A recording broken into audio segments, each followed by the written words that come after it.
অনেক পরিশ্রম করে দাঁড়ে দাঁড়ে ভিক্ষার ঝুলি নিয়ে গেছেন। আপনাদের এখানে যাই কি আমি জানি না, যাই বাবা। দাঁড়ে দাঁড়ে ভিক্ষার ঝুলি নিয়ে যে সহৃদয় ব্যক্তি হয়ে থাকে, সে গৌরবের সহিত ভগবানের চরণে যা পারেন দান করে দেন। কিন্তু এখনো ইহ জগতে অনেকেই আছে যিনি অট্টালিকার উপরে বসে আছেন বাবা, হাজার হাজার টাকা, লক্ষ লক্ষ টাকার উপরে শুয়ে আছে, কিন্তু এখনো পর্যন্ত এমনও ব্যক্তি আছে যে 2টি টাকা হরিবাসরে দান করতে গেলে তার মনে কৃপণতা এসে যাবে, কৃপণতা এসে যায়।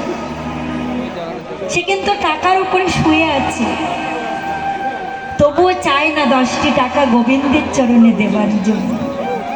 বেশি বাড়াবো না বাবা, আমাদের কমিটির দাদারা বাবারা অনেক কষ্ট করে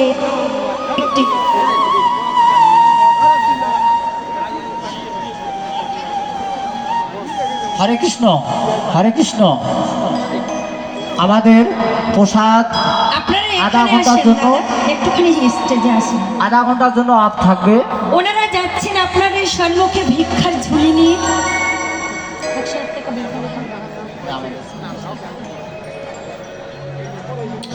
কারণ এত সুন্দর একটা হরিবাসর করতে তো একটু আধটু আর্থিকের প্রয়োজন হয় না বাবা, অনেক অর্থ ব্যয়ের পরে তবে তিল তিল করে এমন একটি তিলোত্তমা হরিবাসর গড়ে ওঠে। তাই আমি আমার তরফ থেকে সর্বপ্রথম 101 টাকা দিলাম ভিক্ষার স্বরূপ আমার গোবিন্দের চরণে।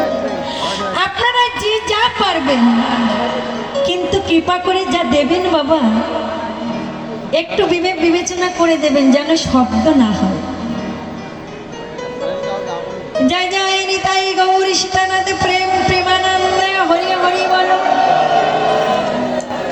আমাদের কমিটির দাদারা বাবারা যাচ্ছে, আপনারা যে যা পারেন কৃপা করে ওনাদের ঝুলিটি ভরে দেবেন।